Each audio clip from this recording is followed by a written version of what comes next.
2층에 산 지 15년째 처음으로 1층 초인종을 눌렀다. 초인종을 누른 내 손끝이 떨려온다. 초인종 소리가 길게 울리고 문이 열린다. 중년 여자가 앞치마를 두른 채 서 있다. 머리는 단정하게 뒤로 묶었고 눈빛이 차갑다. 나는 손에 든 사진을 내민다. 스마트폰 화면 속 어제까지만 해도 분홍 꽃대가 가지런히 늘어서 있던 화단. 지금은 뿌리째 뽑힌 흙더미만 남아있다. 여자는 사진을 힐끗 보고는 문턱을 좁힌다. 말이 짧다. 공용 공간이잖아요. 누구 땅도 아니고요. 문이 닫힌다. 복도에 나만 남는다. 형광등 불빛이 차갑다. 계단을 오르는 내 발걸음이 무겁다. 난간을 잡은 손에 힘이 들어간다. 2층 베란다, 창문 너머로 보이는 화단 자리. 거기엔 이미 새로운 식물들이 줄지어 심어져 있다. 라벤더, 로즈마리 모두 보라색과 은빛이다. 내가 심었던 분홍 분꽃, 노란 금자나는 어디에도 없다. 바람이 불어온다. 허브 향기가 코를 찌른다. 낯선 냄새다. 나는 올해 67이다. 남편과 사별한 지 8년, 이 아파트 2층에서 혼자 살고 있다. 연금은 적다. 한 달의 생활비로 빠듯하다. 딸아이가 가끔 용돈을 보태주지만 나는 손 벌리기 싫어서 거의 쓰지 않는다. 언젠가 딸에게 돌려주려고 통장에 모아둘 뿐이다. 대신 손으로 할 수 있는 것들을 한다. 계단 청소, 화단 가꾸기, 우편함 정리.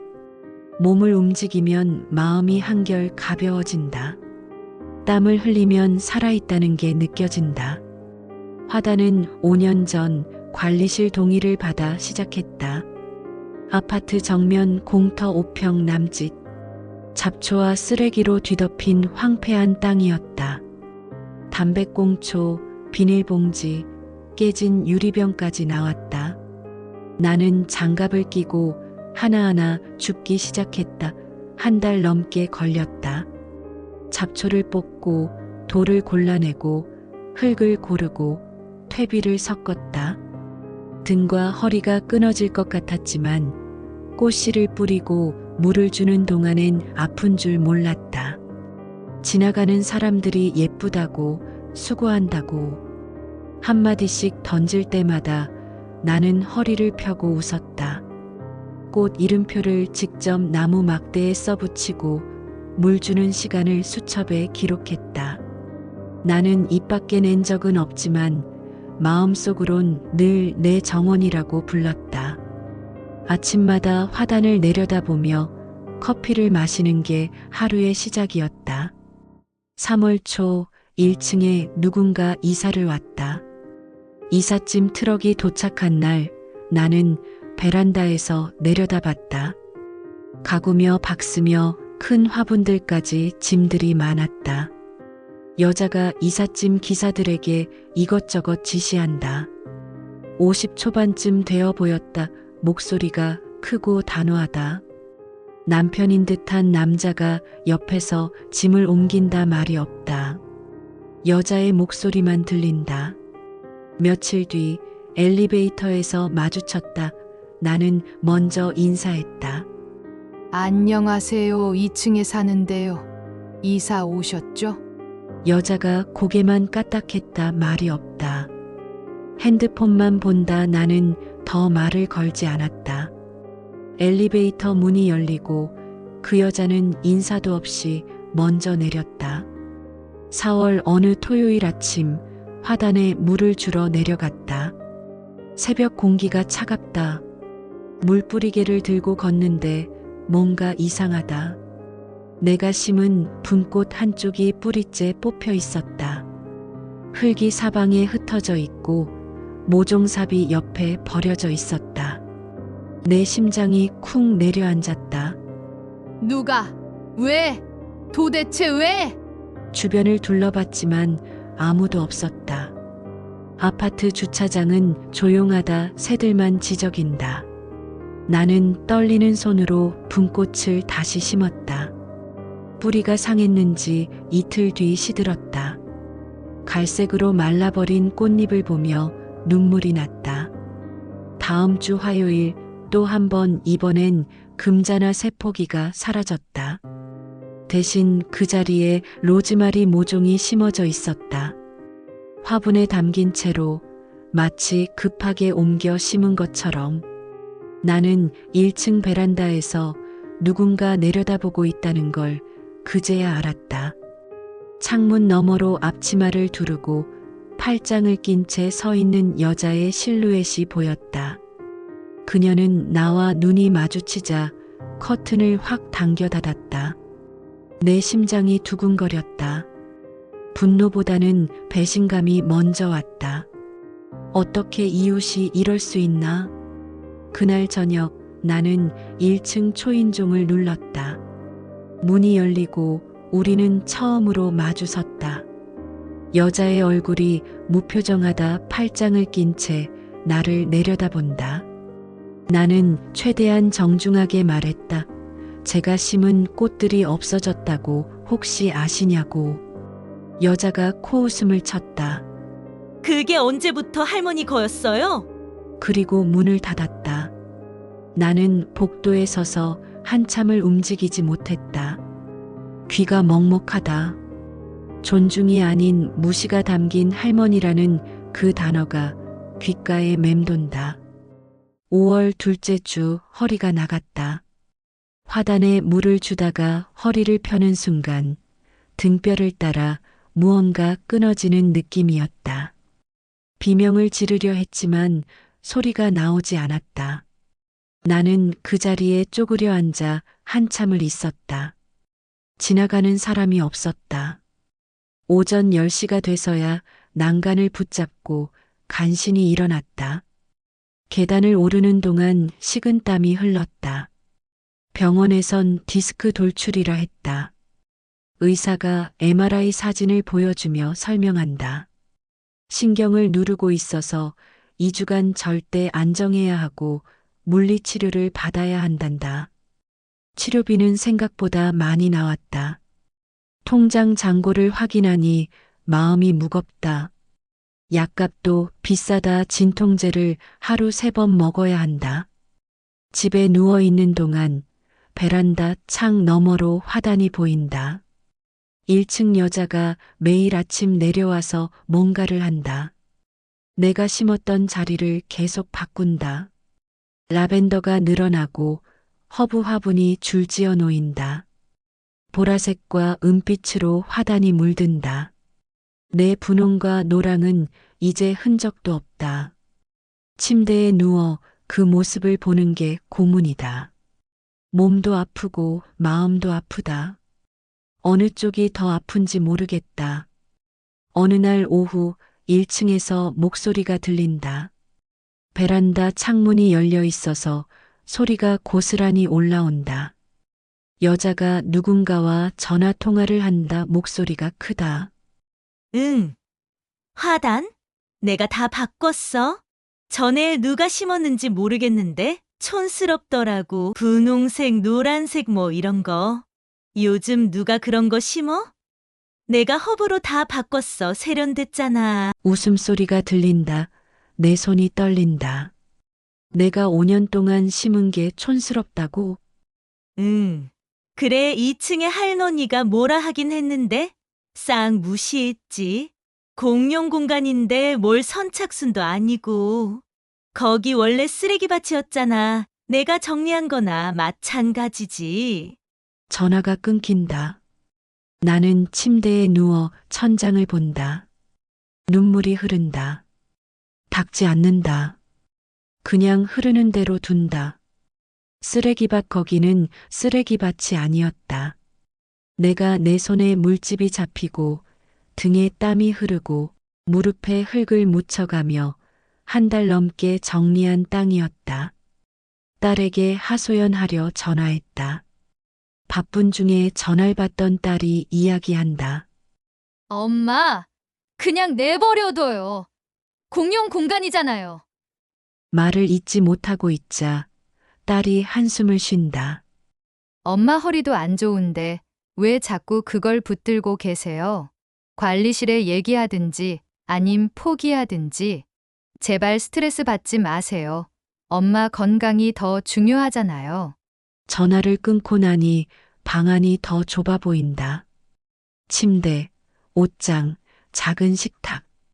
창밖 화단이 내 유일한 확장이었는데 그마저 빼앗긴 기분이다. 나는 천장을 본다. 거기에 금이 가 있다. 언제부터 생긴 건지 모르겠다. 나처럼 어디선가 금이 가기 시작한 것 같다. 밤마다 진통제를 먹어도 허리는 계속 쑤신다. 뒤척이다 보면 동이 튼다. 새벽 4시, 5시 잠이 오지 않는 시간들. 그 시간에 베란다로 나가 화단을 내려다본다. 어둠 속에서도 보라색 실루엣이 보인다. 이제 저건 내 정원이 아니다. 1층 여자의 만행을 알리려 관리실에 전화했다.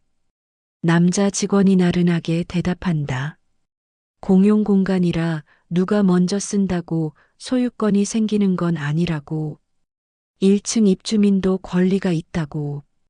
증거가 있냐고 묻는다. CCTV는 그쪽을 안 비춘단다. 관리실 예산이 부족해서 카메라를 더 설치하지 못했단다. 죄송하다는 말만 반복한다. 증거.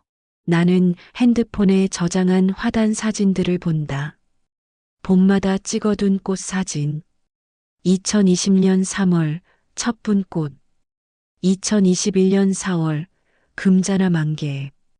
2022년 5월 해바라기 씨앗바라. 2023년 여름 나비가 앉은 코스모스.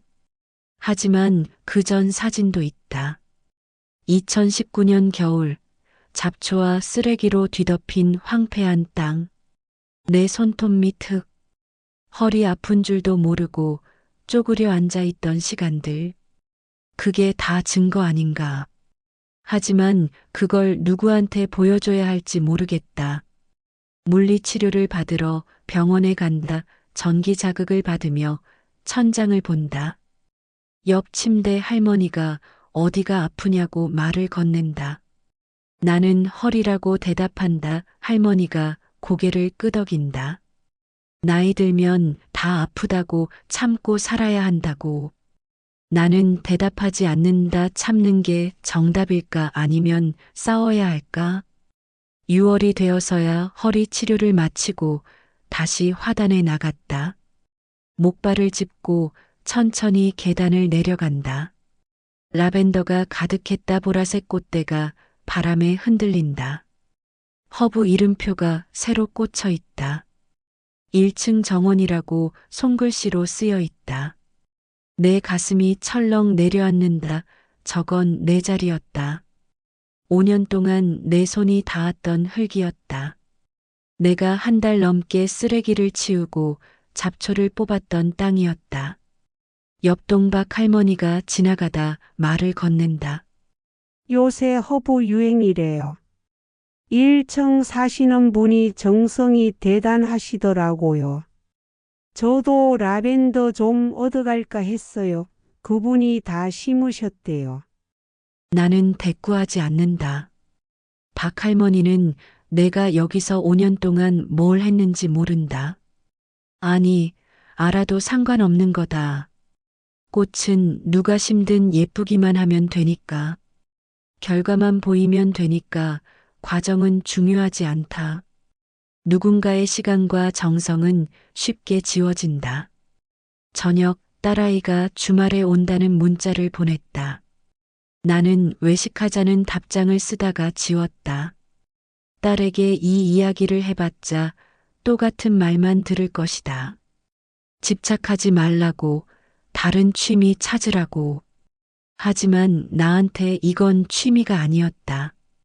살아있다는 증거였다. 내가 여기 존재한다는 표시였다. 누군가 나를 기억해주는 이유였다. 나는 베란다에 앉아 화단을 내려다본다. 1층 베란다 불이 켜지고 여자가 나온다. 운동복 차림이다. 스트레칭을 한다. 그녀는 화단에 내려가서 휴대폰을 꺼내 사진을 찍는다. SNS에 올리는 것 같다. 가슴이 답답하다. 숨이 막힌다. 며칠 뒤 경로당에서 박할머니를 다시 만났다. 박할머니가 말했다. 아, 그 1층 사시는 분 SNS 봤어요? 화단 사진 올렸던데 엄청 예쁘더라고요.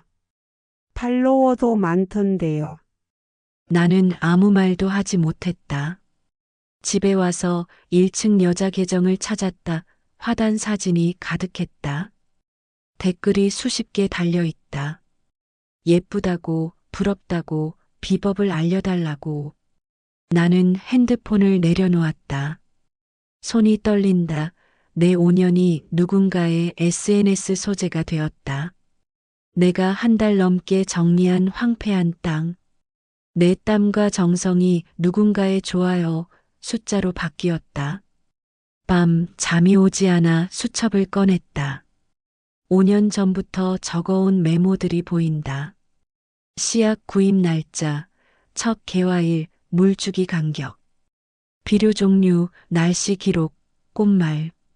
그리고 맨 처음 페이지. 2019년 12월 쓰레기 치운 날짜, 잡초 뽑은 날짜, 흙 고른 날짜. 나는 그 옆에 펜을 꾹 눌러 새로 쓴다. 종이에 자국이 남을 만큼. 내 정원, 내 경계. 나는 펜을 내려놓고 손을 본다. 주름진 손, 흙이 잘 닦이지 않아 손톱 밑이 늘 까만 손. 이 손으로 5년을 읽었다. 그런데 단 한 달 만에 모든 게 사라졌다. 세상이 공평하지 않다. 7월 초 나는 결심했다. 화단을 되찾는 게 아니라 내 자리를 다시 만드는 것. 그리고 이런 일이 다시 일어나지 않도록 규칙을 만드는 것. 관리실 앞에 민원을 넣었다. 공용공간 사용규칙 명확화 요청. 입주민 동의 없이 기존 식재 제거 금지. 사용자 등록제 도입 제한. 종이에 정성껏 썼다. 맞춤법도 확인했다. 도장도 찍었다. 남편이 남긴 도장 한 번도 쓴 적 없던 도장을. 관리실장이 나를 불렀다. 중년 남자가 책상에 앉아 서류를 뒤적인다. 커피 자판기 소리가 들린다. 어르신, 이거 처리하려면 입주민 과반 동의가 필요해요. 현실적으로 쉽지 않습니다. 다들 바쁘시고 이런 일에 관심도 없거든요. 나는 그럼 내가 직접 서명 받아오면 되냐고 물었다. 남자가 고개를 끄덕였다. 가능은 하지만 시간이 걸릴 거라고 덧붙였다. 포기하라는 뜻이었다 하지만 포기할 수 없었다. 나는 다음 날부터 계단을 오르내리며 초인종을 눌렀다. 301호, 302호, 303호 한 층씩 어떤 집은 문을 열지 않았다. 인터폰 너머로 누구냐고 묻고는 대답이 없다. 어떤 집은 저희는 상관없다며 문을 닫았다. 어떤 집은 서명해줬다. 어떤 집은 차 한 잔 대접하며 응원했다. 401호 아주머니는 내 손을 잡으며 말했다. 힘내시라고, 당신이 옳다고. 일주일이 지났다. 12가구가 동의했다. 전체 30가구 중 절반에도 못 미친다. 하지만 나는 멈추지 않았다. 저녁 시간을 노려 다시 방문했다. 주말에도 다녔다. 어떤 날은 하루 종일 걸었다. 허리가 아팠지만 진통제를 먹고 계속했다. 엘리베이터 게시판에 공용 공간을 지켜달라고 사연을 붙였다. 사진도 붙였다. 5년 전 화단 모습과 지금 화단 모습을 그리고 맨 처음 사진도 2019년 겨울 쓰레기와 잡초로 뒤덮인 황폐한 땅. 대비가 선명했다. 누가 봐도 알 수 있었다. 누가 이 땅을 읽었는지. 다음 날 아침 게시판 사진이 찢어져 있었다. 누군가 펜으로 낙서를 했다. 집착 노인. 글씨가 거칠다. 손이 떨렸을 것이다. 화가 났을 것이다. 나는 그 종이를 떼어 집에 가져왔다. 증거로 수첩에 끼웠다. 언젠가 필요할지 모르니까. 그날 저녁 1층에서 소리가 들렸다. 여자가 남편에게 소리를 지른다. 이게 뭐야? 2층 그 할멈이 나한테 이러는 거야? 미친 거 아니야? 자기가 땅 주인도 아니면서. 남편의 목소리는 들리지 않는다. 여자 목소리만 계속 들린다. 공용 공간이라고 내가 뭘 잘못했다고 그러는 거야. 나는 베란다 창문을 닫았다 하지만 소리는 계속 들렸다. 나는 귀를 막지 않고 모두 들었다. 그날 밤 수첩에 적어 내려갔다. 나는 집착하는 게 아니다. 나는 지키는 것이다. 다시는 내 존재를, 내 시간을, 내 손길을, 내 존엄을 빼앗기지 않겠다. 2주가 더 지났다. 21 가구가 서명했다. 과반을 넘었다. 손에 서명 용지를 들고 관리실로 갔다. 관리실장이 놀란 표정을 짓는다. 어르신 정말 받아오셨네요. 나는 서류를 책상 위에 놓았다. 조용히 하지만 단단하게. 이제 처리해 주세요. 8월 중순 입주자 대표 회의가 열렸다. 나는 초청받지 않았지만 회의록 열람 권리를 요청의 내용을 확인했다. 관리실에 가서 복사했다. 내 민원이 안건으로 올라갔다. 결론은 이랬다. 공용 공간은 입주민 누구나 자유롭게 사용 가능. 단 타인 재산 훼손 시 손해배상 가능. 손해배상. 나는 그 단어를 붙들었다. 내가 심은 꽃들의 가치를 입증할 수 있다면 1층 여자에게 보상을 요구할 수 있다. 영수증을 뒤졌다. 서랍 깊숙이 보관해둔 봉투들, 씨앗, 모종, 비료. 5년간의 기록이 수첩과 서랍에 남아 있었다. 날짜별로 정리했다. 금액은 많지 않았지만 이건 돈의 문제가 아니다. 존중의 문제다. 나는 내용 증명을 준비했다. 동사무소에 가서 양식을 받아왔다. 담당 직원이 친절하게 어떻게 쓰는지, 어디에 보내는지 설명해줬다. 귀하가 무단으로 제거한 재산에 대한 손해배상 청구. 금액과 정신적 피해 보상. 글씨를 또박또박 썼다. 손이 떨렸지만 멈추지 않았다. 한 글자 한 글자 정성을 다했다. 우체국에서 등기를 보냈다. 이틀 뒤 1층에서 전화가 왔다. 여자 목소리가 날카롭다. 뭐 하시는 거예요? 저한테 왜 이런 걸 보내세요? 미쳤어요? 나는 목소리를 낮춰 천천히 대답했다. 제가 5년 동안 가꾼 정원을 허락도 없이 없애셨잖아요. 그건 잘못된 거예요. 보상받을 권리가 있어요. 여자가 비웃는 소리가 들렸다. 공용 공간에 무슨 소유권이냐고. 할 일 없는 노인네가 트집 잡는다고. 돈이나 뜯어내려는 거냐고. 목소리가 점점 커진다. 욕설이 섞여 나온다. 당신같이 한심한 노인들 때문에 세상이 피곤한 거야. 공용 공간이라고 이해 못해요. 거기 원래 쓰레기 밭이었다고요. 내가 정리한 거나 마찬가지라고. 나는 전화를 끊지 않고 끝까지 들었다. 그리고 목소리를 더 낮춰서 말했다. 저도 사진이 있어요. 제가 한 달 넘게 쓰레기 치우고 잡초 뽑던 사진. 그 전 사진도 있고요. 법적으로 문제 삼을 거예요. 회의록에도 나와 있어요. 하, 웃기시네. 어디 한번 해보자고요. 전화가 끊겼고 내 손은 떨리고 있었다. 하지만 후회는 없었다. 그날 밤 1층 베란다 불이 꺼지지 않았다. 나는 베란다에 앉아 그 불빛을 바라봤다. 두렵지 않았다. 오히려 마음이 단단해졌다. 나는 더 이상 물러서지 않을 것이다. 끝까지 싸울 것이다. 다음 날 아침 화단에 내려갔다. 라벤더 몇 포기가 뿌리째 뽑혀 있었다. 흙이 사방에 흩어져 있다. 내가 한 게 아니다. 1층 여자가 스스로 뽑은 것이다. 항복의 신호일까? 아니면 도발일까? 아니면 자포자기일까? 나는 그 자리에 서서 생각했다. 이제 어떻게 해야 할까? 더 밀어붙여야 할까? 아니면 기다려야 할까? 관리실에 다시 갔다. 이번엔 사진을 들고 갔다. 뽑힌 라벤더, 흩어진 흙, 비어있는 화단.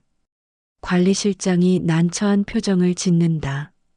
어르신, 이건 양쪽 다 문제예요. 1층 분도 화가 나셨나 봐요. 서로 대화로 푸셔야 해요.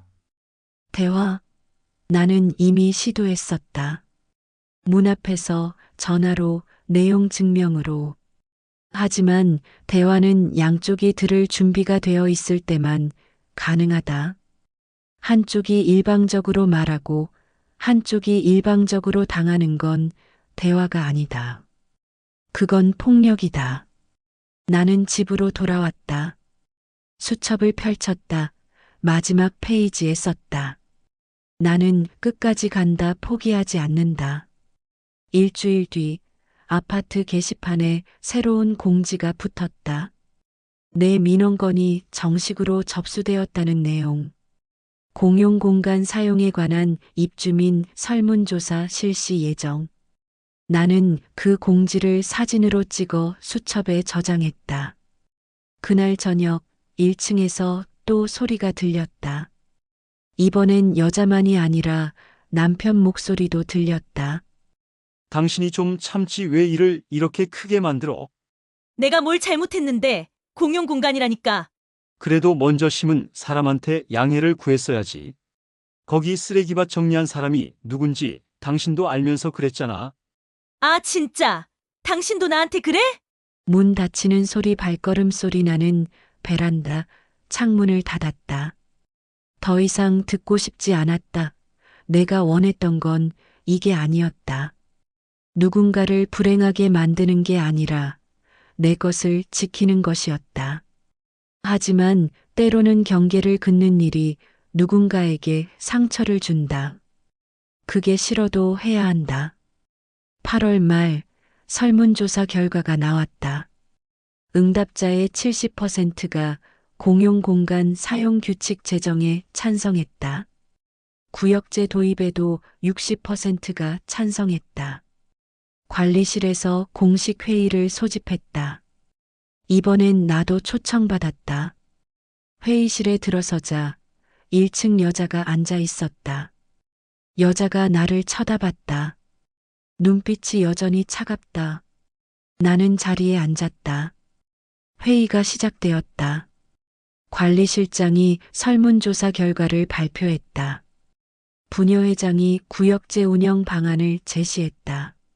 몇 명의 입주민이 의견을 냈다. 1층 여자는 말이 없었다. 팔짱만 끼고 있었다. 마지막에 관리실장이 물었다. 1층 입주민분과 2층 입주민분 서로 조정할 의향이 있으신가요? 1층 여자가 코웃음을 쳤다. 조정이요. 저한테 먼저 사과를 하셔야 조정을 하든 뭘 하든 하죠. 거기 원래 쓰레기밭이었는데 무슨 소유권이에요? 나는 차분하게 대답했다. 저야말로 사과를 받고 싶습니다. 제가 한 달 넘게 쓰레기 치우고 5년 동안 가꾼 정원을 하루아침에 없애신 분한테요. 침묵이 흘렀다. 여자의 남편이 아내 팔을 잡았다. 뭔가 속삭였다. 여자가 남편의 손을 뿌리쳤다. 됐어요. 구역 나누세요. 저도 제 구역만 쓸게요. 그러면 되잖아요. 여자가 일어나서 나갔다. 남편이 황급히 따라갔다. 회의실에 침묵이 흘렀다. 부녀회장이 나를 봤다. 괜찮으시냐고. 나는 괜찮다고 고개를 끄덕였다. 9월 화단에 팻말이 세워졌다. 어구역, B구역, C구역. 각 구역마다 관리인 이름이 적혀 있다.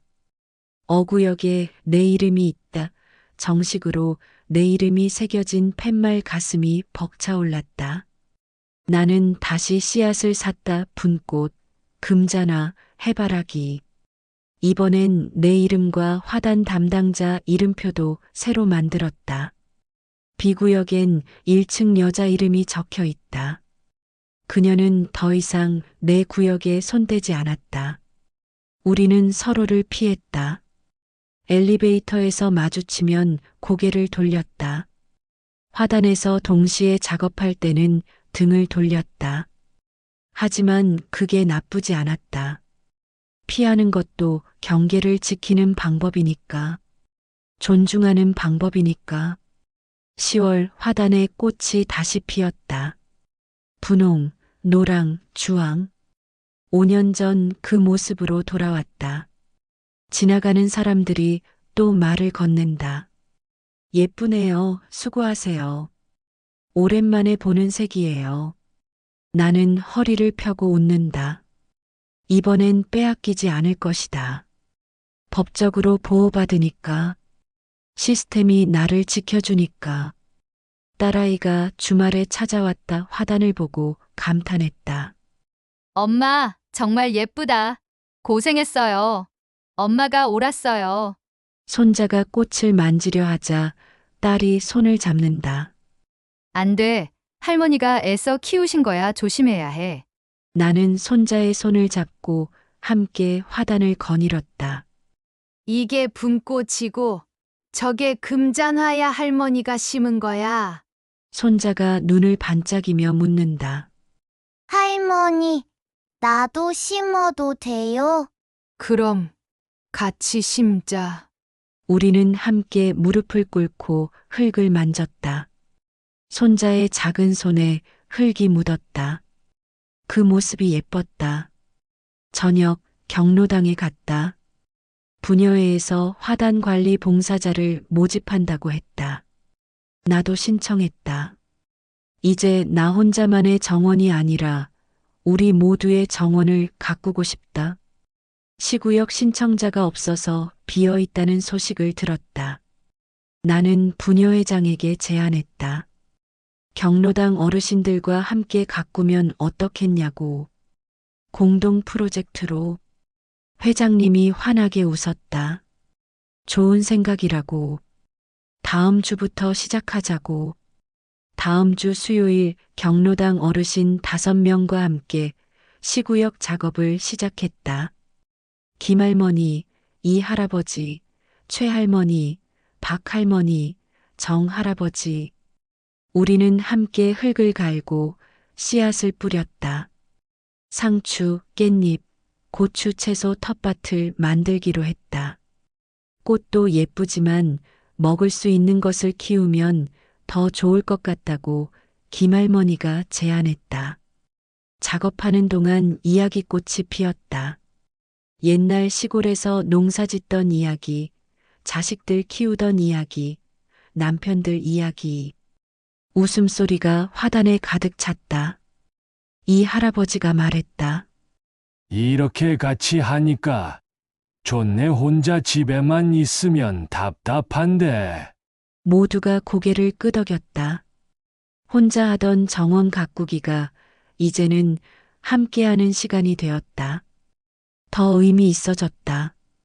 한 달 뒤 시구역에 상추가 자랐다. 우리는 첫 수확을 했다. 상추를 한 알음 따서 경로당에 가져갔다. 그날 점심은 쌈밥 파티였다. 경로당 식구들 모두 모여 먹었다. 우리가 키운 상추라고 하니 다들 맛있다고 난리였다. 최할머니가 말했다. 이거 다른 동네 경로당에도 소문낼까? 우리 아파트 자랑 좀 하자고. 부녀회장이 그 말을 듣고 아이디어를 냈다. 다음 달에 아파트 가을 축제를 하는데 화단 투어 프로그램을 넣으면 어떻겠냐고. 각 구역 담당자가 직접 설명하는 시간. 모두 찬성했다.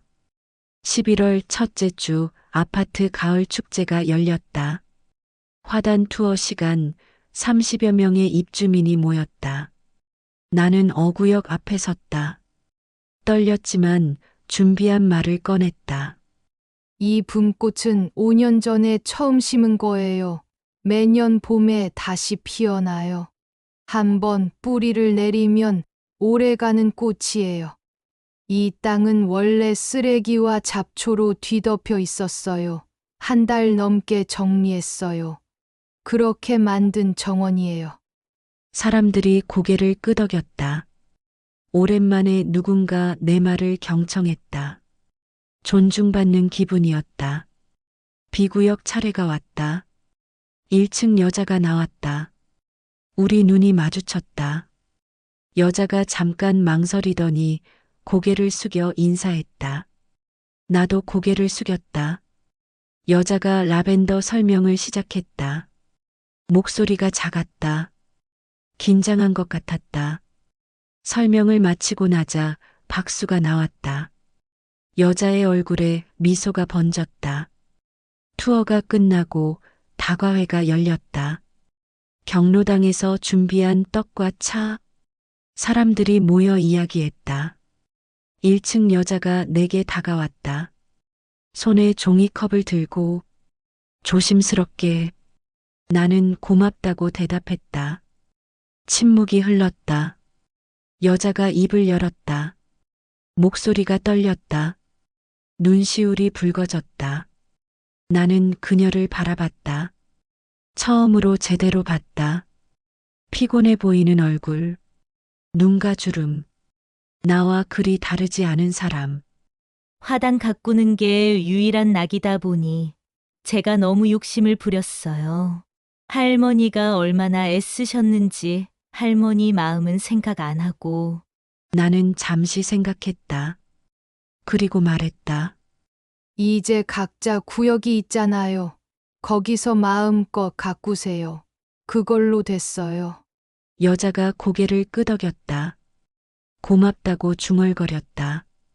우리는 더 이상 말하지 않았다. 하지만 뭔가 풀린 느낌이었다. 완전히 용서한 건 아니었다. 하지만 증오는 놓아줄 수 있을 것 같았다. 손을 보니 흙이 묻어 있다. 손톱 밑까지. 이 흙이 좋다. 살아있다는 증거니까. 씻지 않고 그대로 두고 싶다. 11월 중순 1층에서 문자가 왔다. 처음 보내는 문자였다. 할머니, 다음 주에 부모님이 고향에서 오세요. 혹시 화단 구경 같이 시켜드려도 될까요? 제 구역만이 아니라 할머니 구역도요. 부모님이 할머니 이야기 듣고 꼭 뵙고 싶다고 하셔서요. 나는 한참을 고민했다. 만나야 할까? 아니면 거절해야 할까? 딸에게 물었다. 딸이 말했다. 엄마가 결정하세요. 엄마 마음대로. 이틀 뒤 좋다고 답장을 보냈다.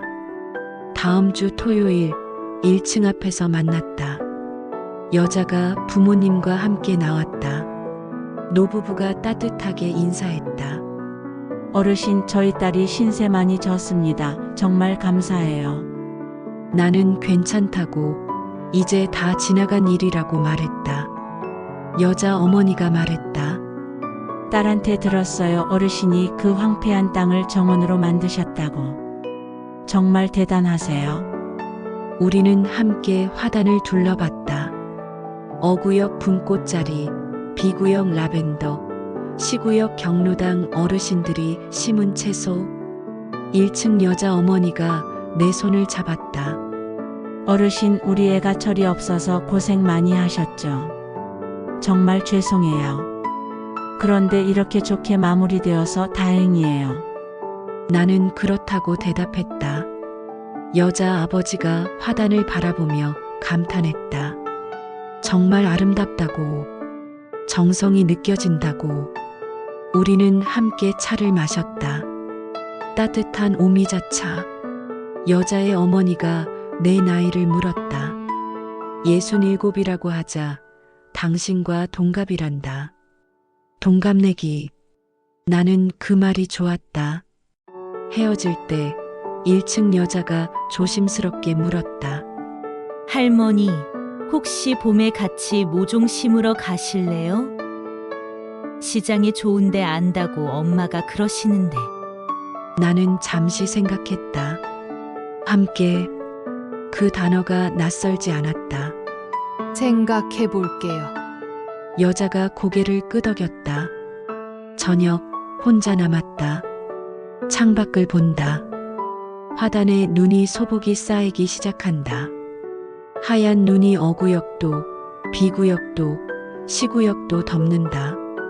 경계가 희미해진다. 하지만 경계는 여전히 거기 있다. 눈 아래. 봄이 오면 다시 드러날 것이다. 12월 말 첫눈이 내렸다.